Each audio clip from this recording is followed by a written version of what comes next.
হরে কৃষ্ণ, জয় গীতা। ওম শ্রী কৃষ্ণ পরমাত্মনে নমঃ। ওম নমো ভগবতে বাসুদেবায়। ওম নমো ভগবতে বাসুদেবায়। ওম নমো ভগবতে বাসুদেবায়। অথ শ্রীমদ্ভগবদ্গীতা পাঠ তৃতীয় অধ্যায় কর্মযোগঃ। অর্জুন উবাচ জয়সি চেত কর্মণস্তে মতা বুদ্ধির্জনার্দন তৎকিং কর্মণি ঘোরে মম নিয়োজয়সি কেশব। অর্জুন বলিলেন, হে জনার্দন, হে কেশব, যদি তুমি জ্ঞানকে কর্ম হইতে শ্রেষ্ঠ বলো, তবে কেন তুমি আমাকে আত্মীয় বদে নিয়োগ করিতেছ?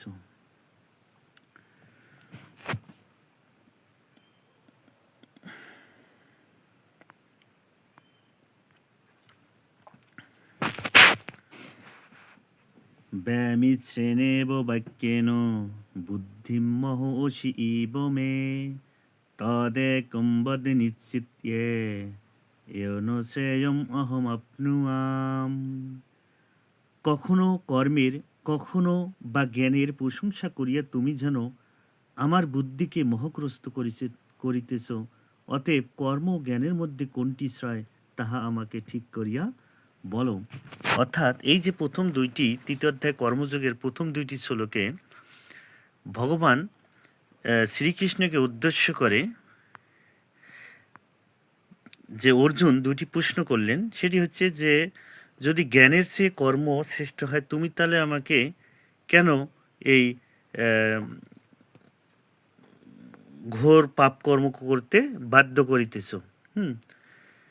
তা তখন আরেকটি প্রশ্ন করছিল কি যে ব্যামিশ্রেণ বাক্যেন, দুইটি মানে এমন কিছু বাক্যের দ্বারা ভগবান অর্জুনকে দ্বিধাদ্বন্দ্বে ফেলেছিল।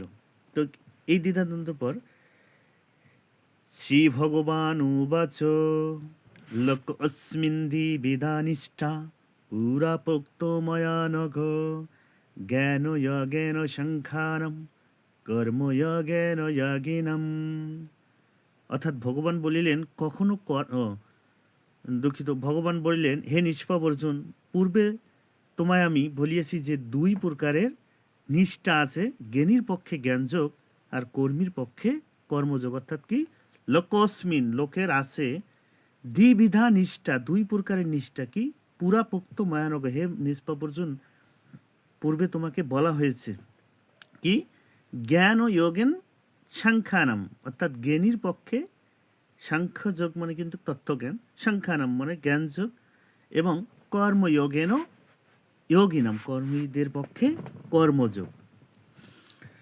ন কর্মণম অনারম্ভাৎ নস্য কর্মম পুরুষ উষ্ণুতে ন চ সন্ন্যাসনাদেব সিদ্ধিম সম অধিগচ্ছতি। অর্থাৎ এখানে বলছে যে যদি ন কর্ম অনারম্ভাৎ, কর্ম না করে, যদি কেউ কর্ম না করে, শুরু করে, তাহলে কি হবে? নৈশ্য কর্ম পুরুষ। এই জন্য ভগবান বলল কর্ম না করলে জ্ঞান হয় না। কর্ম যদি আমি না করি তাহলে কি হবে না? জ্ঞান হবে না। এই কথাগুলো কিন্তু ভালো করে বুঝবেন যে ন কর্ম অনারম্ভাৎ নৈশ্য কর্মম পুরুষ অশ্নুতে ন স সন্ন্যাসনাদেব সিদ্ধিম সমধি গচ্ছতি। অর্থাৎ কর্ম যদি আপনি না করেন তাহলে জ্ঞান হয় না, কর্মের মাধ্যমেই জ্ঞান হয়। কেমন? আপনি যখন কোনো কর্ম করবেন, কর্মে যদি ভুলও হয়, ভুল হওয়ার সাথে সাথে আপনি কিন্তু শিখতে পারবেন, নতুন কিছু শিখতে পারবেন। এই জন্য জ্ঞান কিন্তু কর্মের পক্ষে, কর্মযোগ যে বলা হয়েছে, কর্মযোগের মাধ্যমে আপনি শিখতে পারবেন। সেটা হচ্ছে কি, কর্ম না করলে জ্ঞান হয় না। আবার সন্ন্যাস না হলেও যে সিদ্ধি লাভ হইবে না, তাহাও কিন্তু নয়। অর্থাৎ আপনি যে সন্ন্যাস গ্রহণ না করলে সিদ্ধি লাভ হবেন না, তা কিন্তু নয়। অর্থাৎ কর্ম থেকেও সিদ্ধি লাভ করা যায়, তার অনেক উদাহরণ আছে। যেমন এই অধ্যায়ে আপনারা পাবেন 20 নম্বর শ্লোকে গিয়ে, সেটা কি, এ, জনক, রাজা জনক, তো তার গল্পটাও আপনারা পড়ে নেবেন, যে যিনি কর্মের মধ্যে থেকেও সিদ্ধি লাভ করেছিলেন। নহি কচ্চিৎ অপি জাতু তিষ্ঠ অকর্মকি কার্যতে হি অবশ কর্ম সর্ব প্রকৃতে যে গুণে। অর্থাৎ এখানে বলল, কোন লোকেই ক্ষণমাত্র কর্ম না করিয়া থাকিতে পারে না। ন হি কচ্চিৎ, কখনোই থাকতে পারে না, অবশ্যই কেউ থাকতে পারে না। ক্ষণ শন অপি, কিঞ্চিত মানে ক্ষণিকের জন্য, জাতু তিষ্ঠতি অকর্মকিত, কর্ম ছাড়া ক্ষণিকের জন্য কেউ থাকতে পারে না। আপনি ভাবতেছেন আমি এখন কাজ করতেছি না, হাত দিয়ে বা কোনো কিছু দিয়ে কাজ করছেন, কিন্তু আপনার ব্রেনের কাজ চলতেই চাই, বুদ্ধির কাজ চলতেই চাই। কখনো আপনি ক্ষণস্থায়ী মানে ক্ষণকালের জন্য, কিঞ্চিত সময়ের জন্য আপনি কর্ম না করে থাকতে পারবেন না। এই জন্য বলছেন যে কোনো লোকেই ক্ষণমাত্র কর্ম না করিয়ে থাকিতে পারে না, সকলেই প্রকৃতির গুণে, হ্যাঁ, কার্যত হি অবশ্য কর্ম সর্ব সর্ব প্রকৃতি যে গুণে। এটা হলো কিসের দ্বারা? প্রকৃতির গুণে আমরা কর্ম করিয়ে থাকি। প্রকৃতির গুণের দ্বারা আমরা বশীভূত হয়ে কর্ম করিয়ে থাকি। বলছে কর্মণি ইন্দ্রিয়ানি সংযম্যে ইয়স্তে মনসা স্মরণ ইন্দ্রিয়ার্থন বিমূঢ়াত্মা মিথ্যাচার সা উচ্যতে। বলছেন যে ব্যক্তি কর্ম ইন্দ্রিয় সকলকে বাহিরে সংযত করিয়া ইন্দ্রিয় রূপাদির বিষয়গুলি মনে মনে চিন্তা করে তাহাকে মিথ্যাচারী বলা হয়। অর্থাৎ মিথ্যাচারী কাহাকে বলা হয় দেখুন একটু, যে ব্যক্তি কর্ম ইন্দ্রিয় সকলকে বাহিরে সংযত করিয়া ইন্দ্রিয় রূপাদির বিষয়গুলো মনে মনে চিন্তা করে তাহাকে মিথ্যাচারী বলা হয়। অর্থাৎ আমরা যে বহিরাগত থেকে কোনো কাজ করতেছি না, কিন্তু মনের যে ইন্দ্রিয়গুলো আমাদের চলমান আছে, বিভিন্ন বুদ্ধি বিভিন্ন দিকে বিভিন্ন ভাবনায় ভাবিত, তাহলে উপরে আমার কি ভাব দেখে লাভ নাই। তো ভগবান বলছেন যে সাধু হও, সাধু সেজো না। কোথায়? চৈতন্য চরিতামৃত থেকে আপনার পাবেন যে সাধু সেজো না, সাধু হও। আর সাধু হতে গেলে এই যে আমার কপালে কোনো তিলক নাই, আমি হয়তো আজকে লাইভে এসেছি, জানি যারা সনাতনী আছেন আমাকে লাইভ কমেন্ট করবেন না, কেননা আমি বেশভাস পড়েছি, কি কোনো কিছু নাই, সাধু সাজি নাই, সাধু সাজার দরকার নাই। তো তিলক পড়লেই, কণ্ঠে তুলসী মালা ধারণ করলেই যে সাধু হওয়া যায়? বৈষ্ণবতা মন থেকে, আপনার নিজের এই ইন্দ্রিয়গুলো থেকে বৈষ্ণবতা নিয়ে আসতে হবে। পরে বললেন কি, ইয়স্তু ইন্দ্রিয়ানি মনসা নিয়ম আরভতে অর্জুন কর্ম ইন্দ্রিয় কর্মযোগম আসক্ত সবিশেষতে। 7 নম্বর শ্লোকে বলছেন, হে অর্জুন, যিনি মনের দ্বারা ইন্দ্রিয়গণকে সংযত করেন এবং কর্ম ইন্দ্রিয় দ্বারা কর্মযোগে রত, তিনি শ্রেষ্ঠ। কে শ্রেষ্ঠ? ভগবান এখানে কিন্তু আপনি প্রশ্ন পাবেন। হে অর্জুন, যিনি মনের দ্বারা, কিসের দ্বারা? মনের দ্বারা ইন্দ্রিয়গণকে সংযত করেন। এই যে আমাদের কি পঞ্চ জ্ঞান ইন্দ্রিয়, পঞ্চ কর্ম ইন্দ্রিয় এবং একটা মন, এই মনেই কিন্তু অধিকার বিস্তার লাভ করে। কেন? আপনারা পঞ্চদশ অধ্যায় পুরুষোত্তম বিভাগ যোগে দেখবেন 9 নম্বর শ্লোকে বলা হয়েছে, ছত্রং চস্কু স্পর্শনঞ্চ রসনং ঘ্রাণম এব চ মন অধিষ্ঠায় বিষয়ন উপসেবতে। অর্থাৎ যে কর্ণ, চক্ষু, নাসিকা, জিহ্বা এবং ত্বক, এই 5টি যে জ্ঞান ইন্দ্রিয় আছে, এগুলো কে করে? মন দিয়েই এগুলো, মনের মাধ্যমে এগুলো চালিত হয় এবং বিষয় ভোগ করে থাকে। নিয়তম কুরু কর্মতম কর্ম যায় হি অকর্মণঃ শরীরত্রয়পি চতে ন প্রসিদ্ধম অকর্মণঃ। বলছেন তুমি নিয়তই কর্ম করিতে থাকো, কেননা অকর্ম হইতে কর্মশ্রেষ্ঠ। এখন আপনি বুঝতে পারলেন যে কর্ম আমরা কেন করব? যে কর্ম হইতে মানে অকর্ম হইতে, অকর্ম মানে কি? আমি কোনো কর্ম করলাম না, বা আমি কর্ম ঠিকই বাহ্যিক দিক দিয়ে করলাম না, কিন্তু আমি এমন জায়গায় চিন্তা ভাবনা করতেছি যে আমার কুবুদ্ধি, ভালো কর্ম তো শারীরিকভাবে করলাম না, বরং সেই কুবুদ্ধি বা মস্তিষ্ক দিয়ে খারাপ কিছু চিন্তা ভাবনা করলাম, এটা অকর্ম। তাহলে অকর্ম চেয়ে আমরা কাজে যদি লিপ্ত থাকি, কর্মটাই শ্রেষ্ঠ। হরে কৃষ্ণ, জয় গীতা। এটি বলছেন 8 নম্বর শ্লোকে, যে তুমি নিয়তই কর্ম করিতে থাকো, কেননা অকর্ম হইতে কর্ম শ্রেষ্ঠ।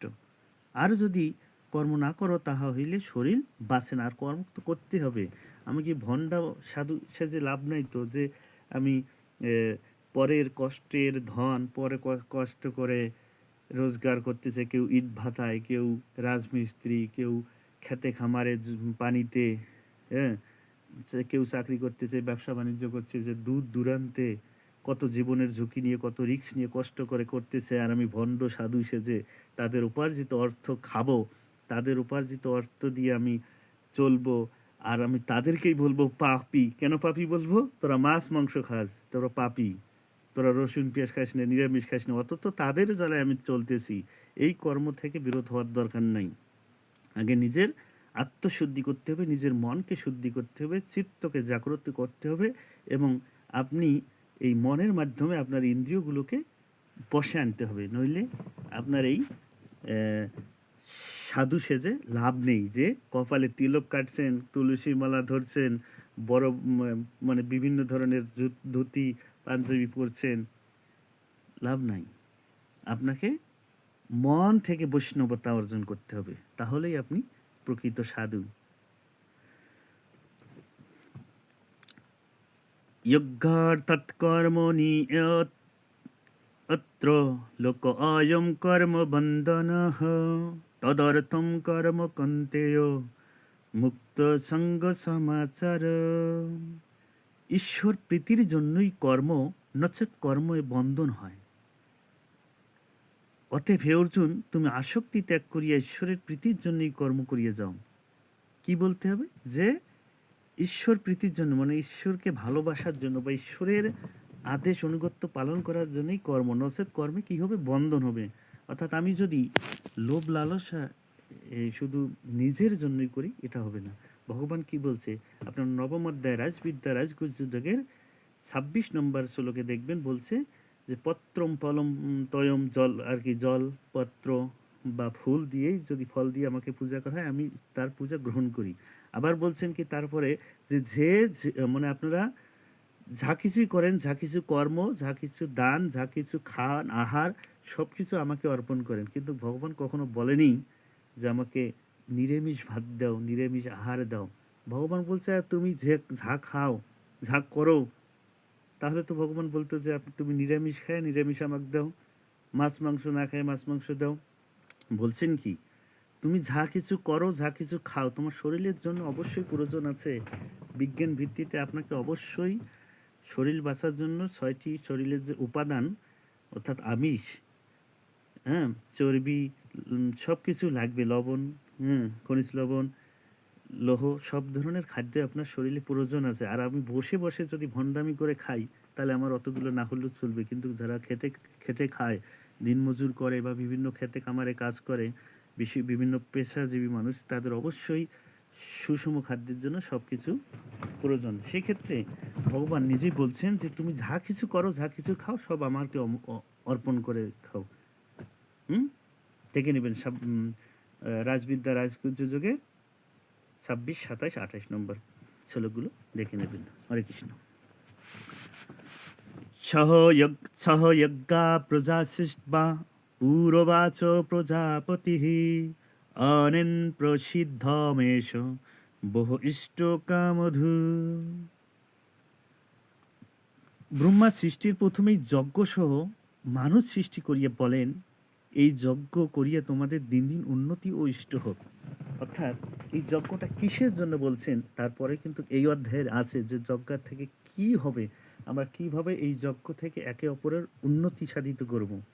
আমরা ভগবান মানে দেবতাকে বা ভগবানকে কিভাবে তুষ্ট করব, ভগবান আমাকে কিভাবে তুষ্ট করবেন, এই ভিত্তিতে বিজ্ঞানের এই সেম কোয়ালিটি। সেটা আমরা একটু পরে আলোচনা করতেছি। 14 নম্বর শ্লোক থেকে এটা পাবো।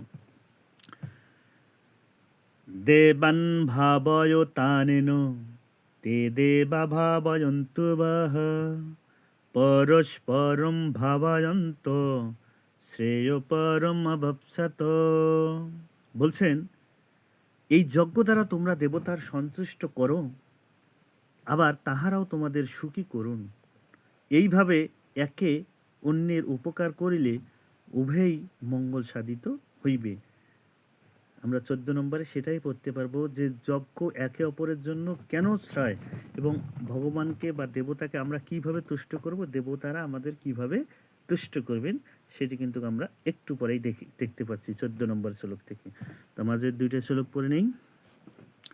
12 নম্বর শ্লোকে বলছেন, স্থান ভোগান হি বো দেবা দাসন্তে যজ্ঞ ভাবিতাহ তৈ দত্তান প্রদয়াভ্য ভুঙ্ক্তে স্থান এব সহ। বলছেন, যজ্ঞে তৃপ্ত হইয়া দেবগণ তাহাদিগকে ইষ্ট ভোগ দিবেন। যে ব্যক্তি এই সকল ভোগ্য বস্তু দেবতাদের নিবেদন না করিয়া নিজে ভোগ করে তিনি চোর। যজ্ঞাশিষ্ট আসীন সন্ত মুচ্যন্তে সর্বকিলবিষেঃ ভুঞ্জতে তত্ত্বগম পাপা ইয়ে পশ্চাত্ম কারণাম। যজ্ঞাশিষ্ট অন্ন ভোজনকারী সর্বপাপ হইতেই মুক্ত হইয়া থাকেন, কিন্তু যাহারা কেবল নিজের জন্য মন্ত্র পাঠ করেন তাহারা শুধু পাপই ভোজন করেন। আমরা এর আগে আলোচনা করেছিলাম যে যজ্ঞ শুধুমাত্র, আমরা যজ্ঞ বলতেই যে অগ্নিতে আহুতি দেওয়া বা অগ্নিহোত্রকে বোঝায়, কিন্তু না, মূলত আমাদের যজ্ঞটা হচ্ছে, আমরা গীতার ভাষায় পড়ছিলাম যে আমাদের বিভিন্ন প্রকার যজ্ঞ আছে। তপযজ্ঞ, জ্ঞানযজ্ঞ, স্বাধ্যায় মানে অধ্যয়ন যজ্ঞ, তাছাড়া আমাদের বেদের ভাষায় 3 প্রকার যজ্ঞ আছে, যেটা পিতৃযজ্ঞ, দেবযজ্ঞ, ভূতযজ্ঞ। এগুলো নিয়ে আমরা কিন্তু আলোচনা করেছি। এখন 14 নম্বর শ্লোকে এইগুলো বলছে যে যজ্ঞের মাধ্যমে আমরা কিভাবে দেবতাদের তুষ্ট করব এবং দেবতারা আমাদের কিভাবে তুষ্ট করবেন। অন্নাদ ভবন্তি ভূতানি পর্জন্যৎ অন্ন সম্ভব যজ্ঞাৎ ভবতি পর্জন্য যজ্ঞ কর্ম সমুদ্ভব। অর্থাৎ অন্নাৎ ভবন্তি ভূতানি, অন্নাৎ অন্ন থেকে, ভবন্তি জন্মে, ভূতানি মানে জীব, পর্জন্যৎ অন্ন সম্ভব, পর্জন্যৎ মানে মেঘ হইতে কি হয়, অন্ন সম্ভব, অন্ন জন্মে। যজ্ঞাৎ ভবতি পর্জন্য, যজ্ঞাৎ মানে যজ্ঞ হইতে কি জন্মে, পর্জন্য মেঘ। যজ্ঞ কর্ম সমুদ্ভব, এবং যজ্ঞ কিভাবে জন্মেছে, কর্ম থেকে সমুদ্ভব হয়েছে।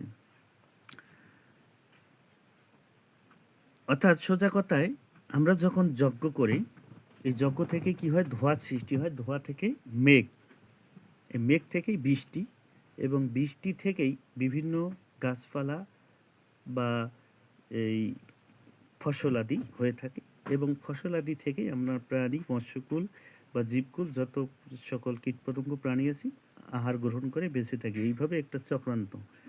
এখন বলছেন, কর্ম ব্রহ্ম উদ্ভবং বিদ্ধি ব্রহ্ম অক্ষরম সমুদ্ভব তস্মাৎ সর্বগতং ব্রহ্মে নিত্যম যজ্ঞে প্রতিষ্ঠিতম।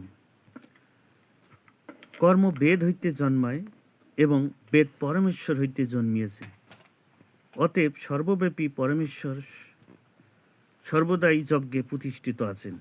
এখন এই কর্মটা আবার কোথায় থেকে আসছে, কর্ম বেদ হইতে জন্মায়, অর্থাৎ বেদ থেকেই আমরা এই কর্মগুলো পেয়েছি, এবং বেদ পরমেশ্বর অর্থাৎ পরমেশ্বর থেকেই এসেছেন, জন্মিয়েছে, অতএব সর্বব্যাপী কি আছে, পরমেশ্বর সর্বদাই যজ্ঞে প্রতিষ্ঠিত আছেন।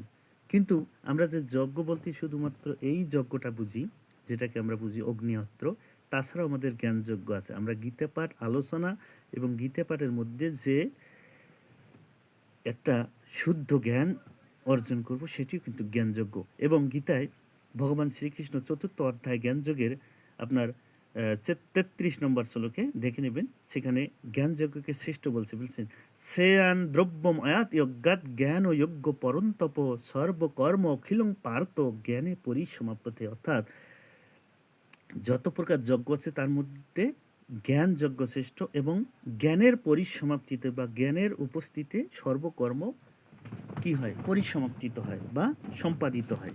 এই জন্য জ্ঞানযজ্ঞ শ্রেষ্ঠযজ্ঞ। তাছাড়া ভগবান সপ্তম অধ্যায় 17, 18, 19 নম্বর শ্লোকগুলো দেখে নেবেন, যেগুলোতে বলছে জ্ঞানী আমার শ্রেষ্ঠ, মানে এবং আমিও জ্ঞানীর প্রিয়।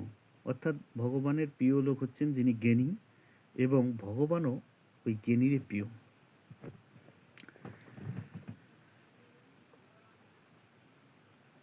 এবং প্রবর্তিতম চক্রম ন অনুবর্তায়তি অয়ঃ অঘায়ু ইন্দ্রিয়ারাম মোঘং পার্থ সজীবতি। হে পার্থ, যে লোক এইভাবে প্রবর্তিত কর্মচক্রের অনুসারে না চলে, সে ইন্দ্রিয় বিলাসী হইয়া বেথায় জীবন ধারণ করে। অর্থাৎ এই যে কর্মচক্রের, এটাকে মানতে হবে। ইয়স্তাত্মরতিরেব সাৎ আত্মতৃপ্ত সমানবঃ আত্মনি এব স সন্তুষ্ট অস্য কার্যম ন বিদ্যতে। কিন্তু যে লোক কেবল আত্মাতেই তৃপ্ত থাকে, তাহার কোনো কিছু করণীয় নাই। অর্থাৎ নিজেকেই যিনি তৃপ্ত থাকে, তার কোনো কিছু করণীয় নাই। নৈব তস্য কৃতনার্থো ন অকৃতেন কচ্ছন ন চ অস্য সর্বভূতেষু কচ্চিদর্থ ব্যাপ আশ্রয়ঃ। এ জগতে তাহার আর কোনো কর্মের প্রয়োজন নাই, কর্ম না করিলেও তাহার কোনো পাপ পুণ্য নাই, আবার মুক্তির জন্য তাহাকে কারো দ্বারস্থ হইতে হয় না।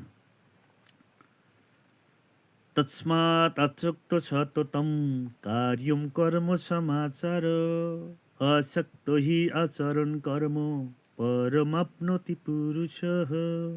অতএব সর্বদা ফলের আশা ছাড়িয়া করণীয় কার্য করিয়া যাও, কারণ ফলাসক্তিহীন ব্যক্তি মুক্তি লাভ করেন। যিনি ফলের প্রতি আসক্ত নাই, তার কোনো কর্মবন্ধনেরও কারণ নাই, এবং তিনি মুক্তি লাভ করেন। কারণ তার লাভ লস ক্ষতি কোনো কিছুতেই তার কোনো দুঃখ কষ্ট বেদনা বা আনন্দ উল্লাস নেই। এই জন্য তিনি কি করেন, কর্মবন্ধনে আবদ্ধ হন না। আমি যখন একটা কর্ম করব, চাষ করব, আশা করলাম, আশা করে একটা থাকলাম যে এই জমিতে এতটুকু ফসল হবে, কিন্তু দেখা গেল সৃষ্টিকর্তার অশেষ কৃপা বা কোনো কারণে বন্যা বা দুর্যোগ পেলাম না, তখন আমি কি একটা বেদনা পেলাম, দুঃখ পেলাম। অথবা বেশি পরিমাণ হলে আনন্দ। এই আনন্দগুলো, বেদনাগুলো সব কিছু ভগবানকে অর্পণ করতে হবে, তাহলে আপনি কর্মবন্ধন থেকে মুক্ত হতে পারবেন এবং মুক্তি লাভ করবেন। সেটি বলা হয়েছে 19 নম্বর শ্লোকে। কর্মণি এব হি সংসিদ্ধি অস্তিত জনকাদয় লোক সংগ্রামম এবাপি সংপৎসম কর্তুম অর্হসি। আমি যে জনক রাজার কথা বলছিলাম, সেটি কিন্তু এখানে বলেছে, জনকাদি মহাত্মারা কর্ম দ্বারাই সিদ্ধি লাভ করিয়েছিলেন। তারা কিন্তু কর্ম ত্যাগ করে নাই, তারা কিন্তু সন্ন্যাস গ্রহণ করে নাই, তারা কর্ম দ্বারাই সিদ্ধি লাভ করেছিলেন। কিভাবে? কর্মের ফলের আশা ত্যাগ করেছিলেন। যে জনকাদি মহাত্মারা কর্ম দ্বারাই সিদ্ধি লাভ করিয়েছিলেন, সুতরাং লোক শিক্ষার জন্য তোমারও কর্ম করা উচিত, আমাদেরও কর্ম করা উচিত। কারণ কর্ম না করলে তো শরীর বাঁচবে না। আমরা কিভাবে কি করব? আমরা সবাই যদি এখন কর্মত্যাগ করে হাত গুটিয়ে শুধু ভগবান কৃষ্ণকে ডাকি, তাহলে আমাদের আহার দেবে কে? আমরা যে যারা ভণ্ড সাধু সাজতেছি, যারা কর্ম না করে, শুধুমাত্র যারা কর্ম করে আমাদের এই চাষবাস করে, কঠোর পরিশ্রম করে কৃষি উৎপাদিত সম্পদগুলো আমাদের আহারের ব্যবস্থা করতেছে, আমরা তাকেই বলতেছি পাপী। কারণ তাদের পরিশ্রমের জন্য তাদের মাছ মাংস খেতে হবে, পুষ্টির দরকার আছে, শক্তির দরকার আছে, আর আমরা তাদের বলছি পাপী। এটা কি হবে? পঞ্চম অধ্যায় সন্ন্যাস যোগের 18 নম্বর শ্লোকে বলছে কি, বিদ্যা বিনয় সম্পন্নে ব্রহ্মণ্যে গাভী হস্তিনী শুনি চৈব সপাখে চ পণ্ডিতা সমদর্শিন। যিনি জ্ঞানী ব্যক্তি, তিনি কি করবেন? বিদ্যা বিনয় গুণ সম্পন্ন ব্রাহ্মণ, গাভী, হস্তি, কুকুর, চণ্ডাল সবকিছুকেই সমদর্শী করবেন। তিনি এত হিংসা নিন্দা করবেন না, যে অহংকার করবেন না যে এ মাছ মাংস খায়, এ রসুন পেঁয়াজ খায় না, এ নিরামিষ খায় না, এর কপালে তিলক নাই, গলায় তুলসীর মালা নাই, এরা পাপী আর আমি। ইয়ত বলছে ইয়ত ইয়ত আচরিত শ্রেষ্ঠ তৎ তৎ ইব ইতর জনঃ স তৎ স ইয়ৎ প্রমাণং কুরুতে লোক তৎ অনুবর্ততে। ইয়ত ইয়ত আচরিত, যাহা যা আচরিত করবে, শ্রেষ্ঠ শ্রেষ্ঠ জনে যাহা যা করিবে, তৎ তৎ ইব ইতর জন, এবং তার পরবর্তী যে শ্রেষ্ঠজন যাহা করবে, অধমরাও কি করবে, তাকেই অনুসরণ করবে। স ইয়ৎ প্রমাণং কুরুতে, এটা প্রমাণ করার জন্য লোক অনুবর্ততে, তোমাকে কর্ম করিতে হবে। কারণ আমি যদি, ভগবান বলছে, আমি যদি শ্রেষ্ঠ হয়ে কর্ম থেকে দূরে থাকি, কর্ম না করি, তাহলে আমাকে অনুসরণ করে তারাও তো কর্ম করবে না। এই জন্য কর্ম করতে হবে। ওই হাত গুটিয়ে বসে থেকে, আশ্রমে থেকে বসে বসে পরের অর্থ খেয়ে, পরকে যার অর্থ খাইলাম, যার কষ্টর ফসল আমরা খাচ্ছি, তাকেই বলতেছি পাপী। তাহলে মহাপাপীকে, এটা আপনি বিবেক বিবেচনায় বুঝে নেবেন। শ্রেষ্ঠজন যাহা করেন, সাধারণ লোকে সেই সেই কর্ম করিয়া থাকেন। শ্রেষ্ঠজন যাহা কর্তব্য বলিয়া স্থির করেন, সাধারণ লোক কখন যেন তাহা মানিয়া চলেন। ন মে পার্থাস্তি কর্তব্যম ত্রিষু লোকেষু কিঞ্চন নানাব্যপ্তমব্যপ্তবম বর্তয়েব চ কর্মণি। হে পার্থ, ত্রিলোকে আমার করণীয় কিছু নাই, ত্রিভুবনে আমার না পারও কিছু নাই, তবু আমি কর্ম করিয়া যাইতেছি। আপনি ভগবানের কথাই বলেন। ভগবান যেহেতু বিশ্ব ব্রহ্মাণ্ডের, এই বিশ্ব ব্রহ্মাণ্ডের মালিক অধীশ্বর, তার কি কোনো কিছুর দরকার আছে? তিনি চাইলেই তো যে কিছু করতে পারে, তাই সব কিছু তার অধীনে। তিনিও কর্ম করছেন কেন? লোক শিক্ষার জন্য।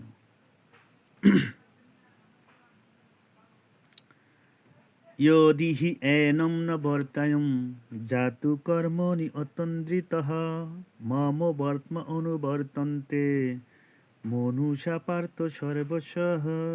বলছেন, হে অর্জুন, এই আমি অনলস হইয়া কর্ম করিতেছি। হ্যাঁ, যদি আমি তাহা না করিতাম, তবে নিশ্চয়ই মানবগণ আমারই পথ অনুসরণ করত, সবাই কর্মবিমুখ হইত। আর কেউ সবাই যদি কর্মবিমুখ হইত, তাহলে এই আমাদের যে আহার, পূজা করার জন্য ভগবানের সেবা, এটা পাবো কোথায়? উচ্ছিদেয়ু ইমে লোকো ন কুরম কর্ম চেদহম শঙ্করস্য চ কর্তাসম উপাহম ইমাঃ পুরুষাঃ। আমি যদি কর্ম না করি, তাহলে তবে এই সকল ব্যক্তি উচ্ছিন্নে যাইবে, আমি তবে বর্ণসংকরের কারক হইব, এবং সকল ব্যক্তি আমার দোষেই বিনিষ্ট হইবে। সত্তা কর্মণি অবিধ্বংস যথা কুর্বন্তি ভারত কুর্যং দিদং তথাক্ষত শ্রীকুর্ষ লোক সংগ্রহম। হে অর্জুন, অজ্ঞানজন কর্মে আসক্ত থাকিয়া যেমন কর্ম করে, জ্ঞানীরা কর্মে আসক্ত না হইয়াও লোক শিক্ষার জন্য এইরূপভাবেই কর্ম করিয়া থাকেন। ন বুদ্ধি ভেদং জনয়েদং জ্ঞানম কর্ম সঙ্গিনম যোজয়েৎ সর্বকর্মাণি বিদ্যান্যুক্ত সমাচার। জ্ঞানীরা কর্মে আসক্ত অজ্ঞ ব্যক্তিদের বুদ্ধিভেদ জন্মাইবেন না, বিদ্যান যোগযুক্ত হইয়া নিজে সমস্ত কর্ম করিয়া অন্যকে কর্মে লিপ্ত করাইবেন। প্রকৃতে ক্রিয়মাণানি গুণে কর্মাণি সর্বশঃ অহংকারো বিমূঢ়াত্মা কর্তাহম ইতি মন্যতে। প্রকৃতির গুণে সর্বপ্রকার কর্ম হইয়া থাকে, কিন্তু অহংকার বশে বিমূঢ়জন নিজকে মনে করে আমিই সব করি। তত্ত্ববিত্তু মহাবাহো গুণকর্ম বিভাগয়োঃ গুণাগুণেষু বর্তন্ত ইতি মদ্বা ন সজ্জতে। হে মহাবীর অর্জুন, গুণ ও কর্মের বিভাগ যে প্রকৃতপক্ষে জানে, সে জানে যে গুণ সকল গুণাশ্রয়ই থাকে, এবং আমি করি বলিয়া মনে করেন না।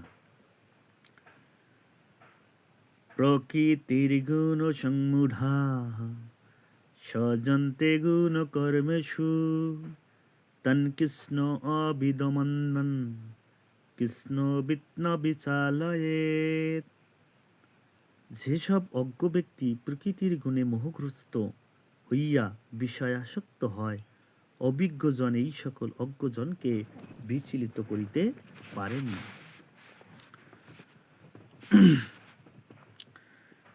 ময়ি সর্বাণি কর্মাণি সংন্যস্যাত্মচেতসা নিরাশীর নির্মম ভূত্বা ইয়ধস্য বিগত জরহ।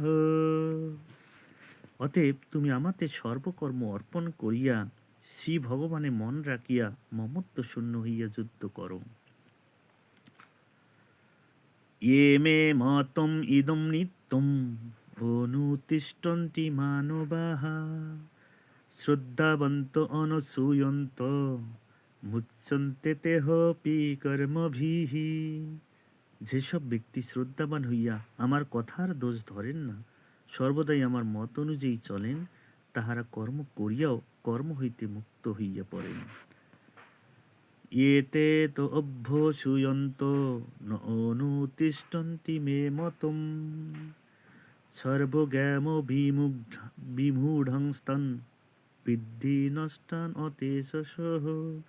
অতএব যে সকল ব্যক্তি আমার মতের দোষ ধরে এবং আমার মত অনুসারে কাজ না করে, সে সকল ব্যক্তি মূঢ় জ্ঞানভ্রষ্ট বলিয়া জানিবে।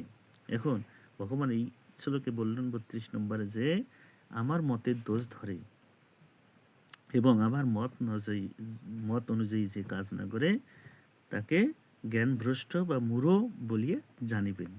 এখন বুঝে নেবেন কারা ভগবান শ্রীকৃষ্ণকে মানে না, কারা এই গীতাকে মানে না। গীতা, যেখানে গীতায় বলা আছে 6ষ্ঠ অধ্যায় অভ্যাস যোগে নাতি নতস্তু যোগ হস্তি ন চৈকান্ত মনস্নত ন চতি স্বপ্ন ছিলস্য জাগ্রত নয় বহিশ্চার্জুন। হে অর্জুন, যিনি অধিক ভোজন করেন বা উপবাসী থাকেন, যিনি অধিক নিদ্রা বা জাগরণে থাকেন, সমস্ত রাত্রি জাগিয়ে থাকেন, তাদের যোগ হয় না। যোগ হয় কাদের? 16 নম্বর শ্লোকে বলছিল, আর 17 নম্বরে বলছে যুক্ত আহার বিহারস্য যুক্ত চেষ্টসু কর্মসু যুক্ত স্বপ্না বোধবস্য যোগী ভবতি দুঃখা। যিনি পরিমিত আহার করেন, যিনি আহার বিহারে সমতা রাখিয়ে চলেন, পরিমিত আহার খান, বেশিও খান না, কমও খান না, যিনি সমস্ত রাত্রিও ঘুমান না বা জাগরণে থাকেন না, নিয়মিত করেন, এবং সেই লোকগুলো কি হয়, তাদের যোগ হয় দুঃখ নাশী, মানে তাদের দুঃখ নাশ হয়, দুঃখ থাকে না। এই যোগ করতে হবে। তাহলে যেখানে শ্রীমদ্ ভগবদ গীতায় ভগবান নিজে বলছেন যে উপবাস থাকা যাবে না, আমরা উপবাসের দোহাই দিয়ে একে অপরকে নিন্দা করতেছি যে তুমি উপবাসী থাকো না। উপবাস কোথায় আছে? উপবাস, মানে কি? নিকটে, বাস মানে অবস্থান করা। আমরা ভগবানের নিকটে অবস্থান করব, গীতা জ্ঞানের নিকটে অবস্থান করব, ভগবানকে আরাধনা করব, এটাই উপবাস। এই উপবাস মানে না খেয়ে থাকতে নয়। তাহলে ভগবানের মত অনুযায়ী যারা চলবে না, তারা জ্ঞানভ্রষ্ট ব্যক্তি বলিয়া তাদেরকে জানিবেন। সদৃশম চেষ্টতে স্যাঃ প্রকৃতির জ্ঞান ও বানপি প্রকৃতিম যন্তি ভূতানি নিগ্রহ কিম করিষ্যতি। জ্ঞানবান ব্যক্তিও নিজের স্বভাব অনুযায়ী কার্য করেন, সকল জীবেই নিজ নিজ স্বভাব অনুযায়ী চলেন, তখন ইন্দ্রিয়কে দমন নিপীড়ন করলেই বা কি হইবে? স্বভাবই বলবান, স্বভাবটাই আপনার বলবান। ইন্দ্রিয়স্য ইন্দ্রিয়স্যার্থে রাগদেশ ব্যবস্থিতৌ তয়র্ণবশ্যমকস্যে তৌহিষ্য পরিপন্থিনৌ। সকল ইন্দ্রিয়ের রূপাদি বিষয় আসক্তি ও দেশ সৃষ্টি হয়, এই উভয়েই বশীভূত হওয়া উচিত নয়, এহারা জীবের পরম শত্রু। শ্রেয়ান স্বধর্ম বিগুণঃ পরধর্মস্যু অনুষ্ঠিতাৎ স্বধর্মে নিধনম শ্রেয় পরধর্ম ভয়াবহ। নিয়ে গেছে।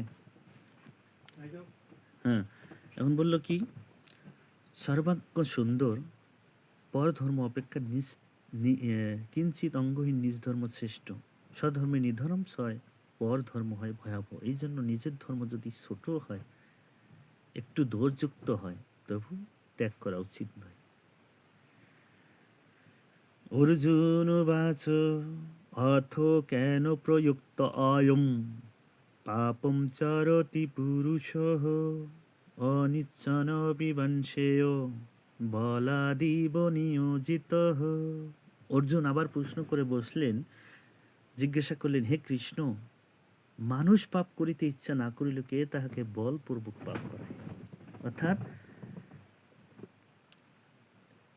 অর্জুনের যে এই প্রশ্ন, যদি মানুষ পাপ করতে না ইচ্ছে করে, কে বলপূর্বক কে করায়? দেখো কে করায়, দেখেন। শ্রী ভগবানুবাচ কাম এষ ক্রোধ এষ রজগুণ সমদ্ভাবঃ মহাশানো মহাপাপ্মা বিদ্যানিম ইহ বৈরিণম। ভগবান শ্রীকৃষ্ণ বলিলেন, একটি কাম আর একটি হইল ক্রোধ। কাম মানে কি? কামনা, বাসনা, লোভ, লালসা। আর ক্রোধ মানে কি? রাগ। এই রাগগুলোই কিন্তু মানুষের পরম শত্রু। দেখেন, এই রাগ সম্পর্কে দ্বিতীয় অধ্যায় সাংখ্যযোগের 63 নম্বর শ্লোকে বলছে, ক্রোধাভ ভবতি সম্মোহ সম্মোহাৎ স্মৃতি বিভ্রম স্মৃতি ভংসাদ বুদ্ধিনাশ বুদ্ধিনাশাৎ প্রণশতি। ক্রোধ হইতে মোহের জন্ম হয়, মোহ হইতে স্মৃতি ভংস হয়, স্মৃতি ভংস হলে বুদ্ধি নাশ হয়, আর বুদ্ধি নাশ হলে মানব অধপথে যায়। এই জন্য ক্রোধকে অবশ্যই নিয়ন্ত্রণ করবেন। আপনি রেগে গেলেন তো হেরে গেলেন। তাছাড়া বলছে, ষোড়শ অধ্যায় 21 নম্বর শ্লোকে বলছে, কি বলছে? ত্রিবিদং নরক্ষ এদম দারুম নাশনমাত্মনো কাম ক্রোধ লোভ তথা তস্মাৎ এতত্রয়ং। কাম, ক্রোধ, লোভ, এই তিনটি নরকের দ্বার। সদা এই তিনটিকে পরিত্যাগ করিবে। যে কাম, ক্রোধ, লোভ, তিনটি, বুঝলেন? আর এখানে বলছে কাম ও এসো ক্রম হেতু। তাহলে বলছে ভগবান শ্রীকৃষ্ণ বলল, একটি কাম আর একটি ক্রোধ, এহারা রজগুণ হইতে, এরা কি করে? রজগুণ হইতে জন্মে। কামে বাধা পাইলে ক্রোধের উদ্রেক করে। কাম চির অতৃপ্ত। কাম মানে কি? কামনা। আপনি যতই কামনা আপনার পূরণ হোক, এইটা কিন্তু অতৃপ্ত, এটাকে পূরণ করতে পারবেন না। আপনি এখন খড়কুটার বাসায় আছেন, যখন আপনার টিনের চাল হবে তখন ভাববেন যে আপনি বিল্ডিং দেবেন। যখন বিল্ডিং হবে ভাববেন ছাদ পিটা দেবেন। যখন ছাদ পিটা হবে বা তালা তালা সিস্টেম করবেন। অনুরূপ যখন আপনার পায়ে হেঁটে যাচ্ছেন, ভাবলেন একটা সাইকেল, সাইকেল যখন হবে হুন্ডা, হুন্ডা হবে 4 চাকার গাড়ি, এভাবেই তখন আকাশে উঠতে চাবেন। এই যে কামনা, কামনা, এই জন্য বলছে চির অতৃপ্ত। আর ক্রোধ অতি উগ্র। ক্রোধটা কি? আপনাকে নিয়ন্ত্রণ, নিজেকে আপনি জ্ঞান শূন্য করবেন।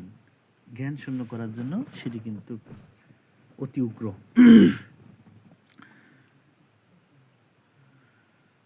ধূমেন আব্রিয়তে বহি যথা আদর্শ মলেন চ যথা উল্মেন আবৃত গর্ভ তথা তেন দম আবৃতম। যেমন ধূম অগ্নিকে, ময়লা দর্পণকে, জরায়ু গর্ভের শিশুকে ঢাকা দিয়ে থাকে, তেমনি কামও এই বিবেক বুদ্ধিকে ঢাকিয়ে রাখে। অর্থাৎ আপনার কামনাটা কি? আপনার নিজের বিবেকটা, আপনার যে বিবেক বুদ্ধিটাকে ঢাকিয়ে রাখে। যখন লোভে পড়ে যান, আপনার যেটা পাওয়ার বা ভগবান সৃষ্টিকর্তা আপনার কর্ম অনুযায়ী যেটা পাওয়ার সেটা পাবেন। তার চেয়ে বেশি যদি থাকেন, তখন আপনার বুদ্ধি বিবেকটা আর কাজ করে না। অবৃতম জ্ঞানেন এতেন জ্ঞানীন নিত্য বৈরিণা কামরূপেন কৌন্তেয় দুষ্পুরেণ নীলোচ। হে অর্জুন, এই কাম মানবের শত্রু। ইহা অনলের ন্যায় দুষ্পূরণীয়। অর্থাৎ অনল যেমন আগুনকে যদি আপনি যেগুলোই দেন না কেন, সে কিন্তু ভস্মাত করে থাকে, পুড়িয়ে থাকে। এইরকম কামনটাও, যত কিছু দিবেন না কেন, আপনার চাহিদা মিটাতে পারবেন না। এর তৃষ্ণারূপ কাম জ্ঞানকে ঢাকিয়ে রাখে। ইন্দ্রিয়ানি মনোবুদ্ধির অশ্ব অধিষ্ঠানমুচ্যতে এতের বিমোহয়ম এতস জ্ঞানমবৃত দেহিনম। ইন্দ্রিয়, মন আর বুদ্ধি এই তিনটিকেই কামের আশ্রয় বলে। ইন্দ্রিয় অর্থাৎ আপনার যে পঞ্চ ইন্দ্রিয় আছে, বুদ্ধি এবং মন, এই তিনটিকে বলা হয় কামের আশ্রয়। ইহাদের দ্বারা কাম জ্ঞানকে আচ্ছন্ন করিয়া মানবকে মোহগ্রস্ত করিয়া তোলে। তস্মাৎ তম ইন্দ্রিয়াণি ঔদে নিয়ম্য ভরতর্ষভ পাপানম প্রজহিয়ানম জ্ঞান বিজ্ঞান নাশনম। অতএব হে অর্জুন, তুমি সকলের আগেই ইন্দ্রিয় দমন করিয়া এই পঞ্চ এই দুষ্ট কামকে নষ্ট করো, অর্থাৎ কামনা জাগতে হবে না, কারণ এই কাম মানবের জ্ঞান ও বিজ্ঞানকে নষ্ট করিয়া দেয়। ইন্দ্রিয়াণি পরাণি আহু ইন্দ্রিয়াভ্য পরম মনঃ মনসস্তু পরা বুদ্ধি ইয় বুদ্ধে পরতস্তু সঃ। শরীরের চাইতে ইন্দ্রিয় শ্রয়, ইন্দ্রিয়ের চাইতে মন শ্রয়, মনের চাইতে বুদ্ধি শ্রয়, আর যিনি বুদ্ধির চাইতে শ্রয় তিনি হচ্ছেন আত্মা, আর আত্মাই হচ্ছে পরমাত্মা শ্রীকৃষ্ণ। সর্বশেষ শ্লোকটি হচ্ছেন 43 নম্বর তৃতীয় অধ্যায় কর্মযোগের 43টি শ্লোকের মধ্যে সর্বশেষ শ্লোক হচ্ছেন এবং বুদ্ধে পরম বুদ্ধা সংভস্তাত্মানম আত্মানা জহি শত্রুম মহাবাহো কামরূপং দুরাসদম। হে মহাবীর অর্জুন, আত্মা যে বুদ্ধির চাইতেও শ্রেয়, এই কথা জানিয়ে বুদ্ধির সাহায্যে মনকে স্থির করিয়া এই ভয়ঙ্কর মহাশত্রু কামকে নাশ করো। এই কামকে যতদিন আপনি নাশ করতে পারবেন না, এই কামনাকে যতদিন আপনি নাশ করতে পারবেন না, ধ্বংস করতে পারবেন না, ততদিন আপনার জীবন বৃথা। হরে কৃষ্ণ, জয় গীতা। ওম তৎসদিতি শ্রীমদ্ভগবদ্গীতাসু উপনিষৎসু ব্রহ্মবিদ্যায়াং যোগশাস্ত্রে শ্রীকৃষ্ণ অর্জুন সংবাদে কর্মযোগনম তৃতীয় অধ্যায়। ওম তৎসৎ। হরে কৃষ্ণ, জয় গীতা।